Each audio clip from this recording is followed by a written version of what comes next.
Well, one way or another, this was a historic day with the governor being sworn in for his fourth term, which no other governor's had that privilege. Certainly he's got the experience and years to tinker. We all wonder what he's going to do. So I guess there was something for everybody to love and possibly something for everybody concerned about in what he had to say today. I applaud his track record of recognizing and helping to find strategies to pay down the debt. Of course, he did that by raising temporary taxes, and we'll see if they stay temporary, whether they're extended. That was sort of not addressed this year. We did continue about education reform, and the sad thing was, while we did have the local control funding formula, which shifted more money into what are arguably the more needy schools, there's been no oversight from the state nor direction today from the governor on how you do that intelligently so it actually makes a difference in outcomes of kids' education. So far, all we see is that's going into checks for teachers, which is not bad, but checks to teachers without accountability doesn't really hit the underlying problems.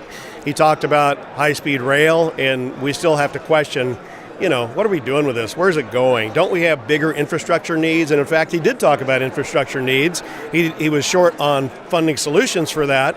But the easiest thing to do is say, hey, stop the high-speed rail. Let's use that money and put it into our crumbling bridges and roads and things that we have needs right now. And I do believe we have to think proactively for the future. But obviously, you got to take care of today as you're looking to the future, and not the other way around.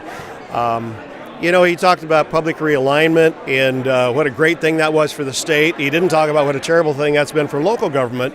And we have a lot of lawsuits now challenging the counties because these prisons, these jails at the county level were never designed for long-term incarceration. And by us taking our so-called low-level offenders, sending them back down there, now we have jails holding prisoners for over a year. They don't have exercise yards. They don't have a lot of things set up at the state prisons that were for longer-term incarceration. So we have a lot of the problems we used to have that are now outsourced to the counties, and while that solves some of our problems temporarily, it's creating really long-term problems for our counties, and we're going to have to deal with that at some level. We can't just wash our hands and tell them, okay, you guys solve it.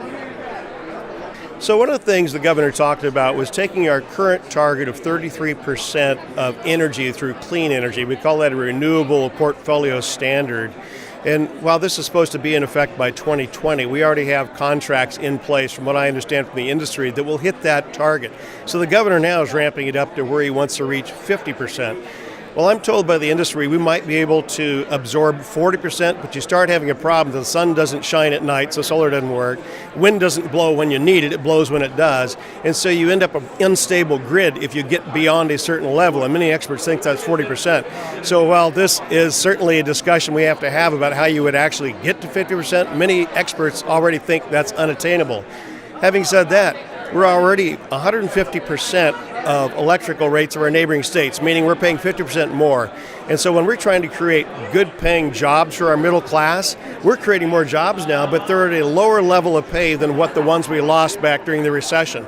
So as we continue to amp up this feel-good environmental policy, we price ourselves out of job growth that will actually help the middle class. And then we find ourselves in the back end trying to subsidize more of their college education, trying to subsidize more of their child care, trying to do all these government subsidies when we ought to have a rational policy in place in the first place that lifts all of us up economically instead of winners and losers.